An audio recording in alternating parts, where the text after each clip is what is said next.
और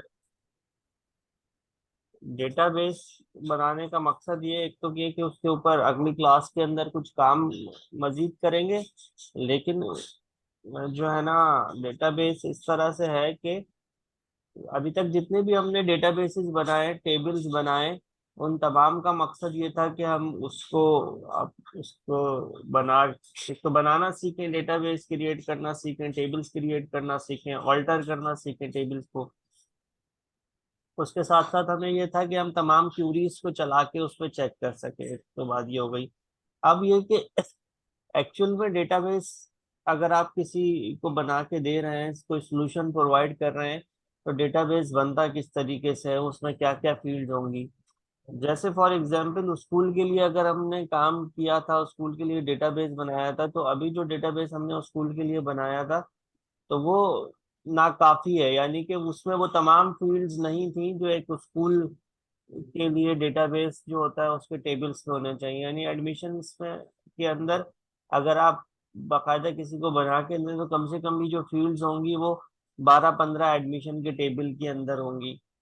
तो इसी तरीके से हमने डेटाबेस अब बनाना है, तो उसके लिए जो डेटाबेस हम बनाने लगे, वो एक ऑनलाइन स्टोर के लिए हम बना रहे हैं। यानी कि ई कॉमर्स वेबसाइट आपने यूज की होंगी, देखी होंगी। तो एक जो ई कॉमर्स वेबसाइट होती है वो किस तरीके से काम कर रही होती है, बैकएंड पे डेटाबेस कैसे उसके ऊपर चल रहा होता है, तो वो हम जो है ना क्रिएट करने लगे हैं। ठीक है ना, समझ रहे हैं आप बात। जी ठीक है, हाँ जी।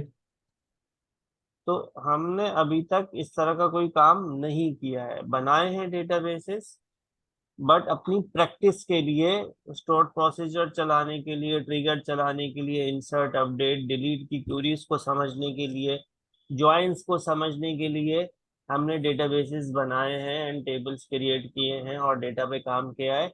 अब हम एक डेटाबेस बनाने लग रहे हैं, और उसका मकसद ये है कि हम ये सीखें कि जब आप स्क्रैच से किसी को सॉल्यूशन प्रोवाइड करके देते हैं, तो किस तरीके से आपको डेटाबेस बनाना पड़ेगा। तो हम इसके लिए एक online shopping e commerce website के लिए एक अलग डेटाबेस क्रिएट करने लगे। लास्ट क्लास तो मैंने वीडियो प्रोवाइड की थी, उससे पहली क्लास में मैंने आपको ट्रिगर का एक काम करवाया था और उसके लिए डेटाबेस भी बनवाया था। तो वो इंशाल्लाह फिर मैं वो आगे जो है ना उसको कवर करवा दूंगा। अभी मैं जो है ना आपको ये करवा रहा हूँ। तो ये हम इसको देखते हैं, क्रिएट हम करने लगे डेटाबेस, और इसका नाम हम दे देते हैं ऑनलाइन शॉप, या इसको दे देते हैं माई शॉप।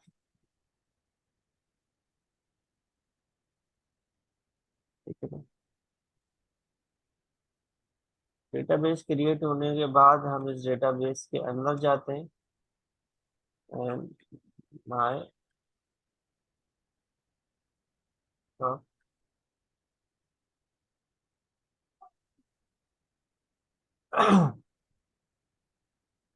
अब देखिए आपके पास जो एक ई कॉमर्स वेबसाइट है, उसके अंदर हम जो है, हमारे पास अब ब्रांड्स भी होंगी, हमारे पास कैटेगरीज भी होंगी। यानी कि कैटेगरीज के अंदर आपके पास क्या क्या आ सकता है, कि अगर इलेक्ट्रॉनिक की चीजें हैं तो कैटेगरीज के अंदर आपके पास मोबाइल आ सकता है, लैपटॉप आ सकता है, टैबलेट आ सकता है, और जो है स्पीकर आ सकता है, हेडफोन्स आ सकते हैं। ठीक है ना। और जी अगर आपके पास जो है ब्रांड्स हैं, तो ब्रांड्स के अंदर डेल आ सकता है, एचपी आ सकता है, एप्पल आ सकता है, सैमसंग आ सकता है। ठीक है ना। तो ये हमारे पास ब्रांड्स और कैटेगरीज, इसके हमें दो टेबल्स रिक्वायर्ड होंगे। तो हम एक टेबल क्रिएट कर लेते हैं,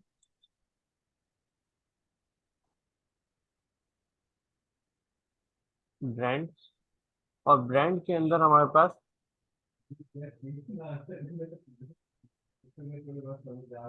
बी अंडर स्कोर आईडी हमारे पास ब्रांड की आईडी की आईडी होगी।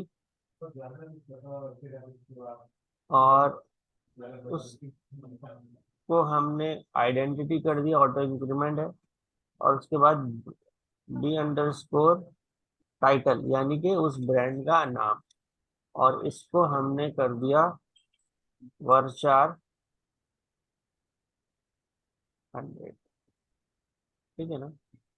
तो ये हमारे पास एक अलग टेबल क्रिएट हो गया ब्रांड के नाम से। ठीक है जी। ठीक। इसी तरीके से हम लगे हाथों इसके अंदर वैल्यूज कुछ इंसर्ट करते हैं, समझने के लिए हमारे को आसानी होगी कि हम काम क्या करने लगे। तो इंसर्ट इनटू ब्रांड, और आईडी हमें देने की जरूरत नहीं है, और हम यहाँ पे लिखते हैं वैल्यूज, और ब्रांड में हम देने लगे हैं अपने पास, लेट्स से के एप्पल।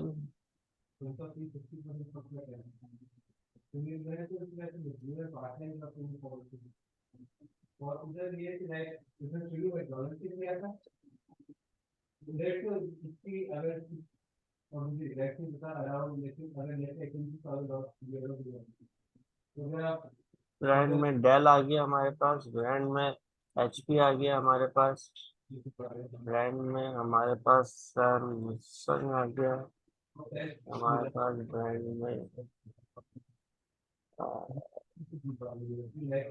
हाँ तो आ गया हमारे पास, ब्रांड में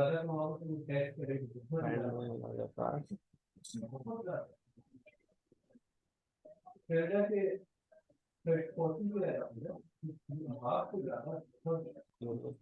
ठीक है। ये कुछ ब्रांड्स हैं। ठीक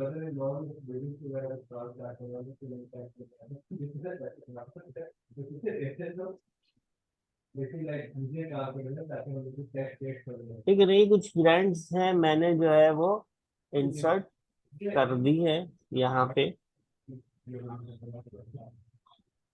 और इसको अगर मैं चेक करूं अपने पास जाके,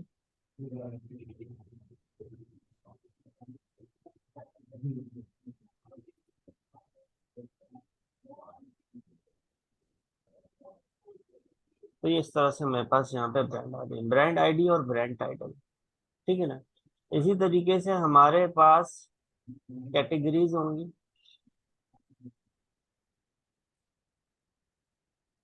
तो हम कैटेगरी बना लेते हैं।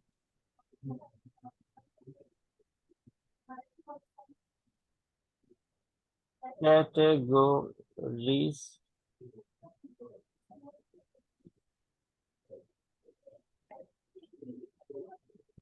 कैटेगरी आईडी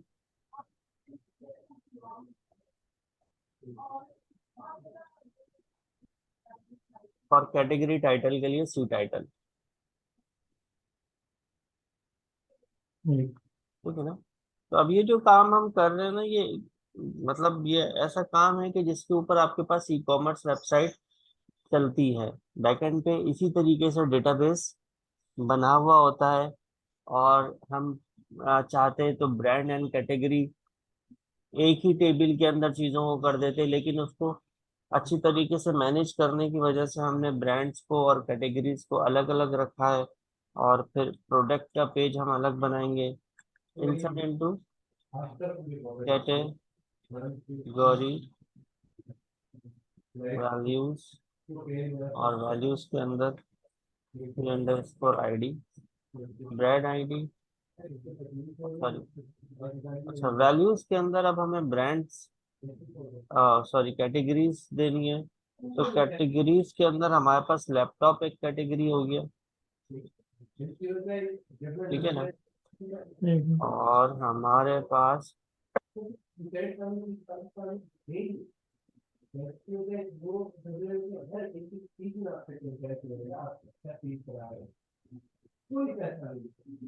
करता हूँ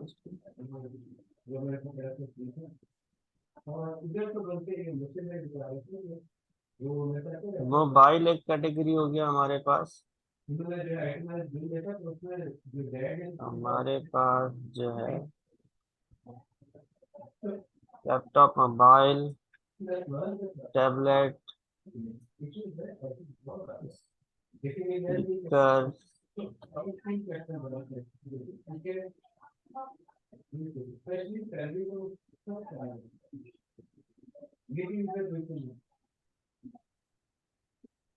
पीसी,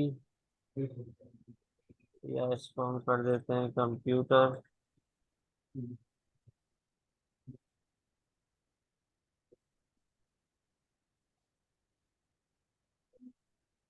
और हमारे पास एलसीडी। ठीक है ना, तो ये हमने कुछ कैटेगरीज हैं, और इसको हमने सिलेक्ट करा, और इसको भी इंसर्ट कर दिया, और इसको भी हम जाके चेक कर लेते हैं।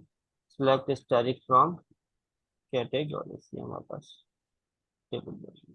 ठीक है ना, तो ये टेबल आपके पास बन गई। इसी तरीके से हमें एक अदद जो है टेबल चाहिए, जो जिसके अंदर हमारे पास प्रोडक्ट्स हों। ठीक है ना, जहाँ पे हमारे पास सारी जो हमारा ऑनलाइन स्टोर होगा, उसमें जो प्रोडक्ट्स होंगी, वो प्रोडक्ट्स जहाँ से उठकर आ रही होंगी, यानी कि हमारे पास स्टॉक में जो भी चीजें होंगी, वो हमारे पास प्रोडक्ट के टेबल के अंदर होगा। उसी प्रोडक्ट के टेबल के अंदर हमारे पास ये जो कैटेगरीज एंड ब्रांड्स हैं, इसी में इन्हीं में से हम सिलेक्ट करेंगे प्रोडक्ट्स, और वो हमारे पास प्रोडक्ट्स के टेबल के अंदर होगी। तो हम यहाँ पे एक अदर टेबल क्रिएट कर लेते हैं, जो हमारा समझ लो एक तरीके से मेन टेबल है, एंड दैट इज प्रोडक्ट्स। और प्रोडक्ट्स के अंदर हमारे पास जो सबसे पहली चीज होगी, वो होगी आपके पास प्रोडक्ट आईडी, जो कि इंटीजर होगा, और आइडेंटिटी होगा, यानी ऑटो इंक्रीमेंट होगा वो। और उसके बाद आपके पास क्या होगा, उसके बाद आपके पास पी आईडी, यानी कि ब्रांड आईडी होगी। ब्रांड आईडी कौन सी होगी, जो जो ब्रांड आप इंसर्ट कर रहे होंगे प्रोडक्ट में, वो ब्रांड आईडी से आपको वो ब्रांड आईडी देनी होगी। इसी तरीके से जिस कैटेगरी की आप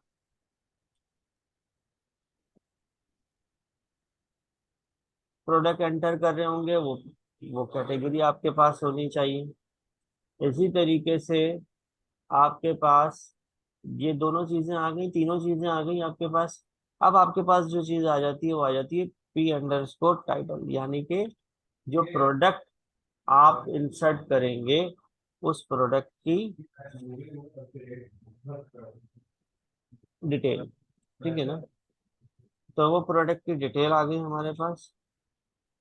अच्छा, इसी तरीके से आपके पास प्रोडक्ट का नाम आ गया। प्रोडक्ट के नाम आने के बाद प्रोडक्ट की आपने कैटेगरी ब्रांड बता दी है। इसके बाद आपके पास प्रोडक्ट की डिस्क्रिप्शन आ गई, DESC। और वर्षार के अंदर डिस्क्रिप्शन को हम यहाँ पे 300 दे देते हैं, क्योंकि डिस्क्रिप्शन में हमारे पास होगी डिटेल। ठीक है ना, इसी ठीक। तरीके से आपके पास आ गई प्रोडक्ट अंडरस्कोर प्राइस, जो कि इंटीजर में आपके पास होगी। और इसी तरीके से आपके पास प्रोडक्ट अंडरस्कोर IMG1, यानी कि प्रोडक्ट का इमेज, ये वर्षार होगा। इसमें प्रोडक्ट की इमेज की लोकेशन आएगी, यानी कि नाम उसका आएगा बेसिकली, कि प्रोडक्ट का नाम क्या है। यानी कि उसकी इमेज का नाम क्या है। तो ये हमने दिया, इसको हमने दे दिया 100। और इसको ताकि आपको नजर आता रहे, मैंने नेक्स्ट लाइन पे इसको ले आया हूँ, P_IMG2, और वर्षा 100। ठीक है ना, और P_IMG3 वर्षा। ठीक है ना, यानी कि जो प्रोडक्ट आप इंसर्ट कर रहे हैं, उसकी 3 एंगल से तस्वीरें, 3 मुख्तलिफ तस्वीरें आपको रिक्वायर्ड होंगी। तो उन तीनों तस्वीरों के नाम आपके पास यहाँ पे मौजूद होने चाहिए। ठीक है। ठीक है ना, तो ये डिस्क्रिप्शन आपने दे दी, आपने तस्वीरों के नाम दे दिए, प्राइस दे दिए, और जो है आपके पास और क्या चीज होना चाहिए, P__स्टेटस। स्टेटस से क्या मुराद है कि स्टेटस से मुराद ये है कि वो आपके पास अभी करंटली मौजूद है कि नहीं मौजूद, या आपने, अच्छा, स्टेटस में ऑन या ऑफ आएगा तो उसको 10 भी दे दें तो आप काफी होगा। अच्छा, इसी तरीके से आपके पास एक और फील्ड है, दैट इज की_की। तो की क्या चीज होती है, यानी कि कीवर्ड्स, की से मुराद कीवर्ड्स है यहाँ पर, और इसमें भी ज्यादा डिटेल आएगी तो इसको मैं 300 दे देता हूँ।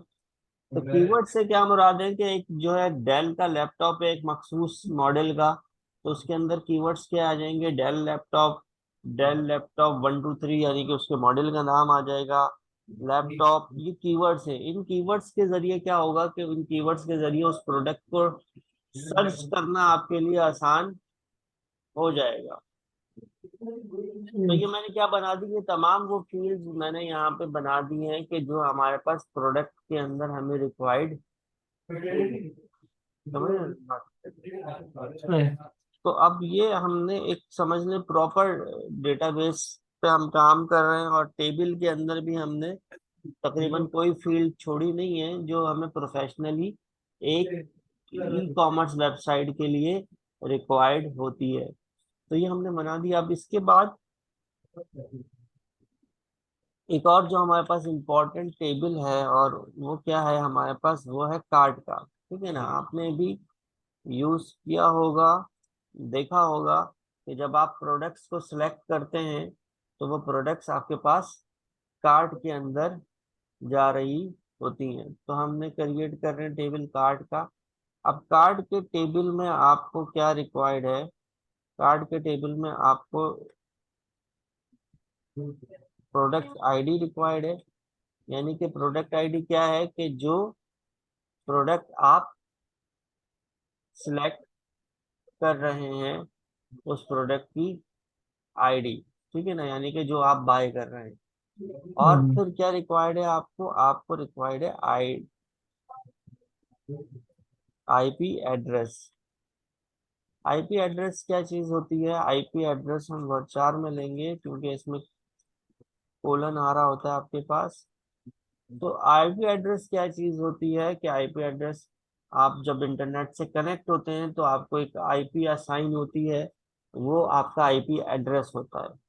तो वो आईपी एड्रेस प्रोग्रामिंग के जरिए जब आप किसी भी वेबसाइट पे जाते हैं तो वो आपका आईपी एड्रेस गेट हो जाता है।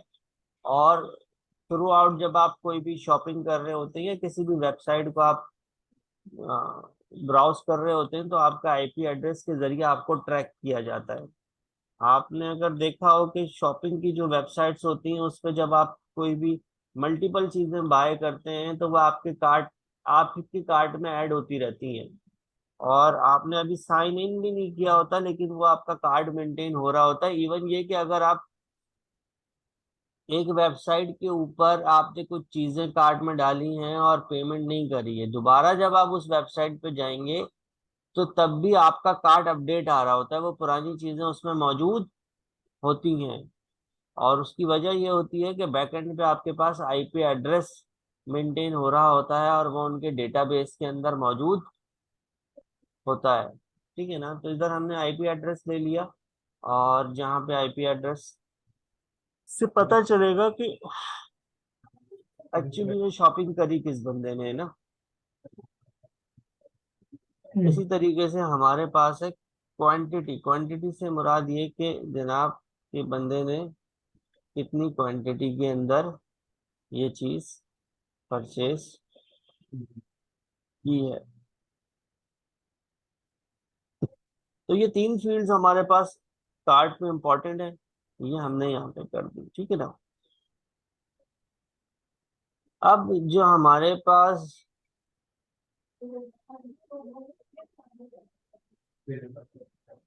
इम्पोर्टेंट चीज है इसमें करने वाली मजीद, जिसकी बेस पे आगे हम काम करेंगे, और वो ये है कि हमें प्रोडक्ट्स इंसर्ट करनी है।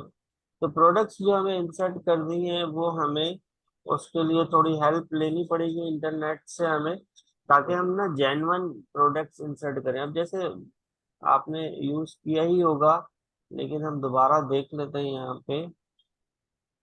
ये एक अदर वेबसाइट है हाई फैशन, ठीक है ना। तो ये चीज सारी प्रोडक्ट्स आपके पास यहाँ पे उड़कर आ रही है ना, ये आपके पास प्रोडक्ट के टेबल से आ रही है, ठीक है ना।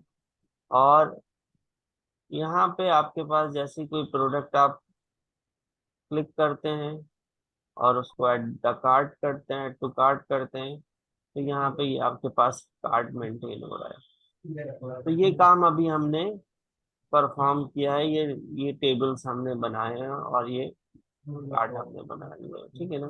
तो अब हमने क्या करना है कि हमें कुछ प्रोडक्ट्स चाहिए, तो वो प्रोडक्ट्स हमारे पास, लेट्स से कि हम जो है सैमसंग, मेरे पास एक मोबाइल आ रहा है ऑलरेडी, तो मैं जाता हूँ इस पे।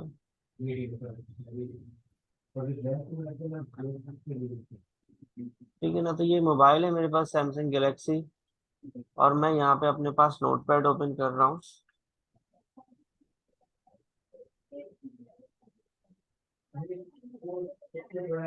तो सैमसंग गैलेक्सी,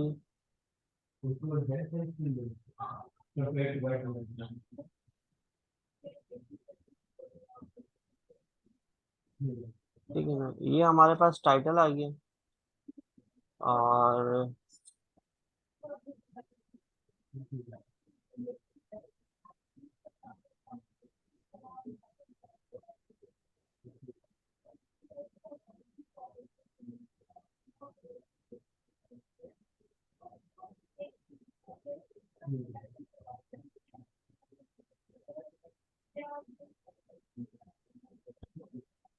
मैं कुछ और वेबसाइट्स पर भी देख लेता हूँ जहाँ पे मुझे डिटेल आराम से कॉपी हो जाए।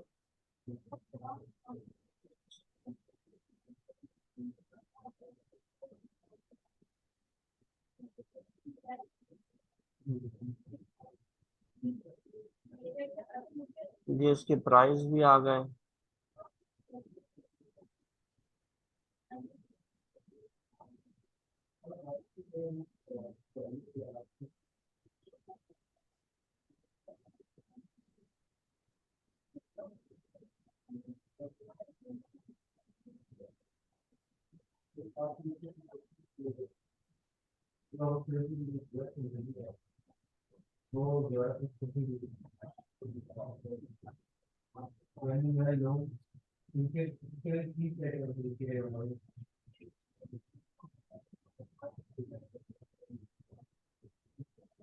ये ना, यहाँ से मैं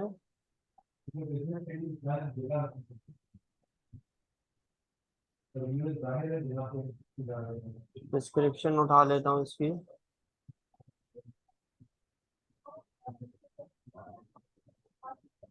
ये डिस्क्रिप्शन आ गई हमारे पास।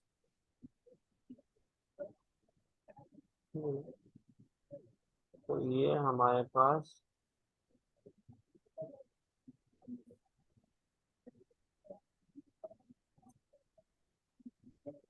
अब मैं इंसर्ट करने लगा हूँ।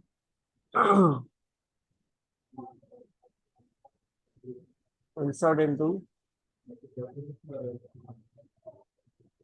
प्रोडक्ट्स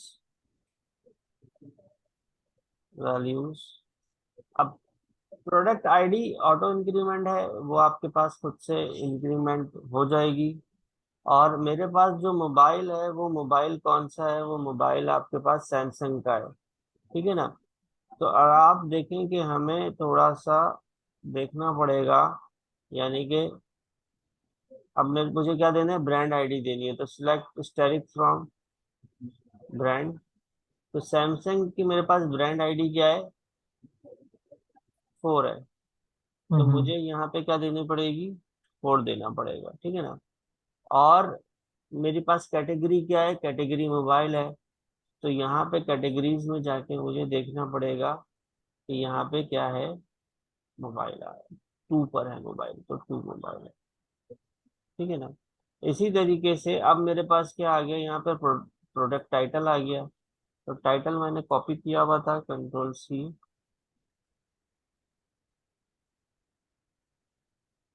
ठीक है ना, टाइटल आ गया मेरे पास। उसके बाद मेरे पास क्या है, डिस्क्रिप्शन है। तो डिस्क्रिप्शन मैंने कॉपी की हुई है यहाँ पे, तो ये मैंने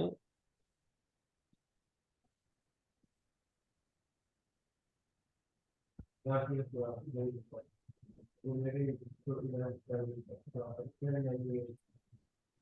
है ना, डिस्क्रिप्शन बेसिकली यहाँ से है। आगे मजीद चीजें कॉपी करनी चाहिए। फिलहाल मैं ये कर लेता हूँ, ये चीजें इररेलेवेंट है। डिस्क्रिप्शन में उसका आपके पास प्रोसेसर स्पीड रैम वगैरह मेमोरी आनी चाहिए, तो मैंने ये कुछ डिटेल डाल दी है इसके अंदर। ये भी वैसे ज़्यादा है, तो मैं यहाँ से इसको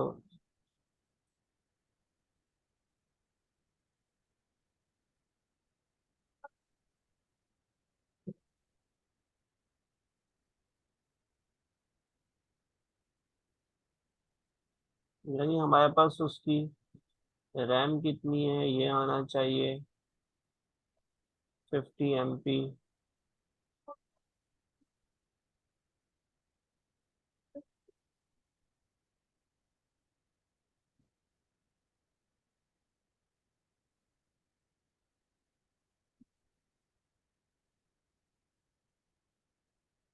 एक सोच लीजिए।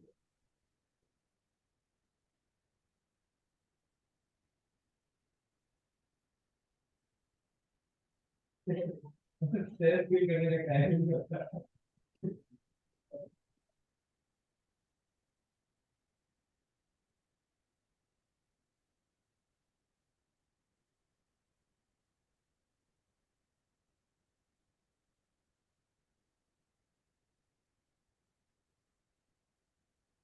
है, नहीं हमने कुछ डिस्क्रिप्शन में कुछ चीज़ें दे दी। अच्छा जी, और हमारे पास क्या है, कॉमा, उसके बाद हमने देना है प्राइस। तो प्राइस वहाँ पे मेरे पास कुछ 1,17,000 आ रहे थे। 1 लाख, ये दे दिए। उसके बाद मेरे पास, अच्छा अभी इमेजेस के लिए मैं जो है ना यहाँ पे सिर्फ ये दे रहा हूँ,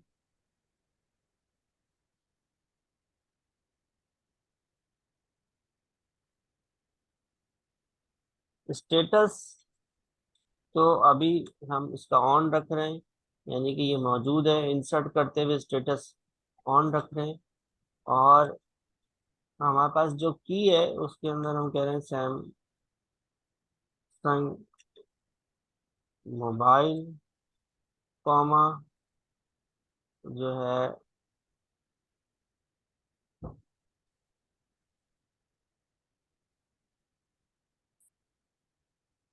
हमने इसका नाम जो है सैमसंग गैलेक्सी A4। हमें यहाँ टाइटल में इसका नाम भी देना है, तो कॉमा, ठीक है ना। और यहाँ पर भी हम जो इसका नाम है वो दे देते हैं, ठीक है ना। ये तमाम चीजें हमारे पास हो गई हैं। तो इसको हम करते हैं, हमारे पास इंसर्ट हो गया है। और इसको अगर एक नज़र जाके आप देखें,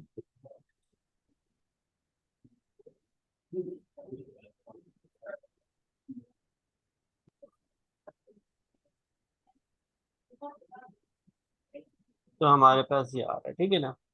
इमेज मैंने नहीं दिए हैं क्योंकि हमारे पास इमेजेस के नाम हमें देने होंगे यहाँ पर, तो अभी मैंने इसको इसी तरीके से दे दिया है समझने के लिए। तो अब ये हमारे पास एक रिकॉर्ड आया है। हमारे पास इस तरह के ना कम से कम भी 10 to 15 रिकॉर्ड्स होने चाहिए, जिसमें डिफरेंट कैटेगरीज डिफरेंट ब्रांड्स हों। कुछ कैटेगरीज रिपीट हो सकती हैं, कुछ ब्रांड्स रिपीट हो सकते हैं, एक ब्रांड की मुख्तलिफ चीज़ें हो सकती हैं। इस तरह से हमारे पास एटलीस्ट 12-15 रिकॉर्ड होने चाहिए। और वो रिकॉर्ड भी हमारे पास जेन्युइन होने चाहिए। जेन्युइन से मुराद ये कि यानी कि वो प्रोडक्ट्स अवेलेबल हो। तो फिर उसके ऊपर मजीद हम काम करके क्यूरीज चला के, और जो है ना हम देख सकते हैं कि किस तरीके से हमारे पास एक्चुअली में डेटाबेस रन हो रहा होता है एक ई कॉमर्स वेबसाइट के पीछे। लेकिन वो तब तक पॉसिबल नहीं होगा जब तक हमारे पास यहाँ पे ना रिकॉर्ड्स प्रोडक्ट्स के अंदर मौजूद नहीं होंगी। अब प्रोडक्ट्स को इंसर्ट करते हुए हमें किसका ख्याल रखना है? प्रोडक्ट को इंसर्ट करते हुए हमें ख्याल रखना है कि जनाब कैटेगरीज और ब्रांड हम रेलिवेंट दें, तो वो हमें जाके देखनी पड़ेगी। ठीक है ना? अच्छा, अब इसमें देखिए मुबशिर साहब एक बात समझें कि यहाँ पे बहुत सी चीजें इस तरह से हैं कि जैसे अभी हम जो है ना अब ये इंसर्ट कर रहे हैं मैनुअली, और जो है हम कार्ट वाला काम भी करेंगे मैनुअली यहाँ पे जाके डेटाबेस के अंदर। लेकिन जब आप काम कर रहे होते हैं डेटाबेस के ऊपर, यानी कि जैसे आपका काम है, आप डेटाबेस डेवलपर के तौर पे या डेटाबेस को मैनेज करने के लिए काम कर रहे होते हैं, तो उसमें आपको ये सब इस तरह से इंसर्ट नहीं करना पड़ता। आपके पास एप्लीकेशन से या वेब से डेटा आ रहा होता है, आपको उसको मैनेज करना होता है। ऐसे ही है ना? सही। हाँ जी। लेकिन है ना, अब लेकिन हमारा मसला ये है कि जाहिर सी बात है हम डेटाबेस पढ़ रहे हैं, हम यहाँ पे प्रोग्रामिंग तो नहीं कर रहे, वरना मैं इसको इस तरह से कर सकता था कि इसको हम किसी फ्रंट एंड से कनेक्ट करते और डेटा इंसर्ट करते और फिर उस पर काम कर लेते। तो अभी हमारे पास क्या है कि हमें इसको ना इसी तरह जैसे मैन्युअली यानी कि डेटाबेस के थ्रू ही इंसर्ट करना पड़ेगा। तो डेटाबेस बनाना तो देखिए आपके पार्ट ऑफ द कोर्स है कि डेटाबेस आपको बनाना आना चाहिए। लेकिन ये जो तमाम चीजें इंसर्ट करनी है ये हमें इसलिए प्रॉपर करनी पड़ेंगी यहाँ पे, ताकि उसके ऊपर फिर हम क्यूरीज चला के अपने काम को मजीद आगे देख सकें, सीख सकें। समझ रहे हैं? जी। तो जो कोर्स आपका है ना, उस कोर्स में देखें हमने जो है ना डेटाबेस बनाना, टेबल्स क्रिएट करना, ऑल्टर, सर्च, इंसर्ट, ये तमाम की तमाम चीजें कर ली। अब हमारी कोशिश ये है कि जो है ना हम डेटाबेस क्रिएट किस तरह से कर सकते हैं, एक सॉल्यूशन किस तरह से प्रोवाइड कर सकते हैं, वो भी हम सीख लें। ठीक है ना? ताकि अगर स्क्रैच से आपको किसी के लिए डेटाबेस किसी को बना के देना हो तो वह आपको आता हो। पॉइंट समझ रहे हैं बात? जी। ठीक है ना? तो इसको आप कर लीजिएगा और कोशिश ये कीजिए कि आप जो है ना कोई 10-12 जेन्युइन रिकॉर्ड्स इंसर्ट कर लें, ताकि जो है ना हम उसके ऊपर फिर काम कर लें। क्योंकि मेरी भी कोशिश होगी कि अगली क्लास में मैं रिकॉर्ड्स इंसर्ट किए हुए हूँ मैंने, फिर मैं आगे आपको क्यूरी करवा दूँ। ठीक है ना? ठीक है। इसी तरीके से वो एक ट्रिगर वाली क्लास रहती है, एक ये क्लास रहती है हमारी, तो 2-3 क्लासेस में चीजें कवर हो जाएंगी।